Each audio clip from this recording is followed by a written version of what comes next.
Hi guys, welcome back my YouTube channel. ನಾನು ನಿಮ್ಮ ಹಳ್ಳಿ ಹುಡುಗಿ ರಮ್ಯಾ ಸಂತೋಷ್.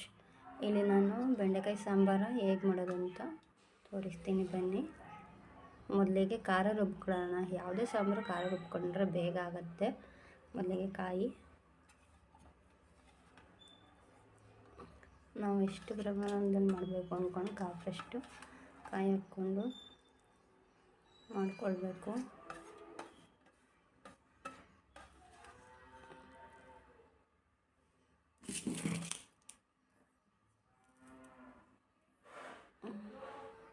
ಒಂದೆರಡು ಸ್ಪೂನ್ ಆಗೋಷ್ಟು ಖಾರದ ಪುಡಿ, ಮಟನ್ ಖಾರದ ಪುಡಿ,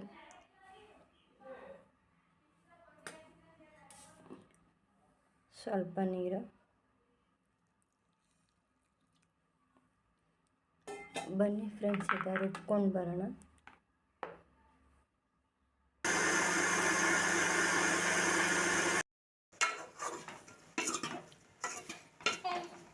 ಸ್ಟವ್ ಆನ್ ಮಾಡಿಕೊಂಡು ಬರೀ ಬೆಂಡೆಕಾಯಿನ ಹುರ್ಕೊಳ್ಬೇಕು.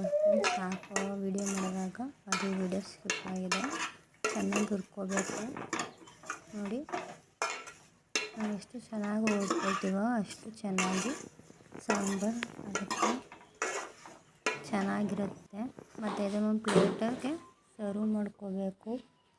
ಒಂದು ಪ್ಲೇಟಿಗೆ ಸರ್ವ್ ಮಾಡ್ಕೊಬಿಟ್ಟು ಮತ್ತು ಅದಕ್ಕೆ ಎಣ್ಣೆ ಹಾಕ್ಕೊಂಡು ಆದಮೇಲೆ ಎಣ್ಣೆ ಸ್ವಲ್ಪ ಒಂದು ಈರುಳ್ಳಿ ಕಟ್ ಮಾಡ್ಕೊಂಡಿದ್ದೆ, ಆ ಈರುಳ್ಳಿನ ಹಾಕೋಬೇಕು. ಹಾಕೊಂಡು ಇದನ್ನು ಸ್ವಲ್ಪ ಫ್ರೈ ಮಾಡ್ಕೋಬೇಕು. ಫ್ರೈ ಮಾಡ್ಕೋಬೇಕು. ನೋಡಿ, ಫ್ರೈ ಮಾಡ್ಕೊಳ್ತಾ ಇದ್ದೀನಿ.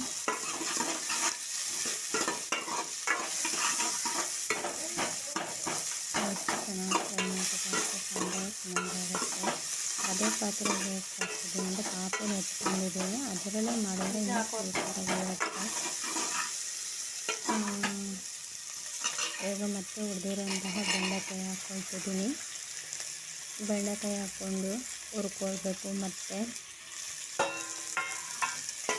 ಬೆಂಡೆಕಾಯಿ ಹಾಕ್ಕೊಂಡು ಹುರಿತಾ ಇರುತ್ತೆ.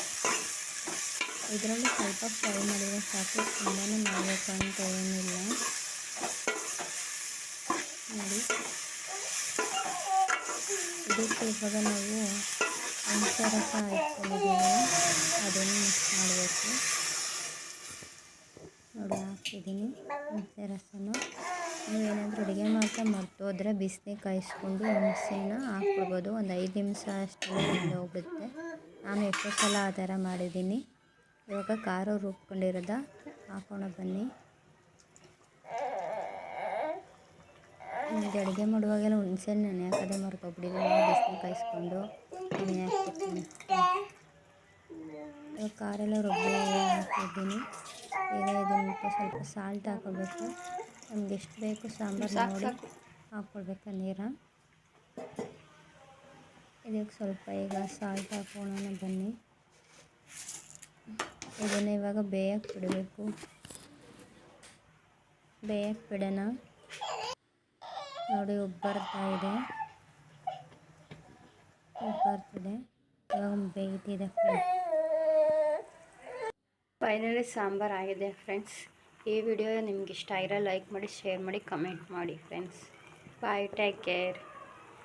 ಹಾಗೆ ಸಬ್ಸ್ಕ್ರೈಬ್ ಆಗಿ ಫ್ರೆಂಡ್ಸ್.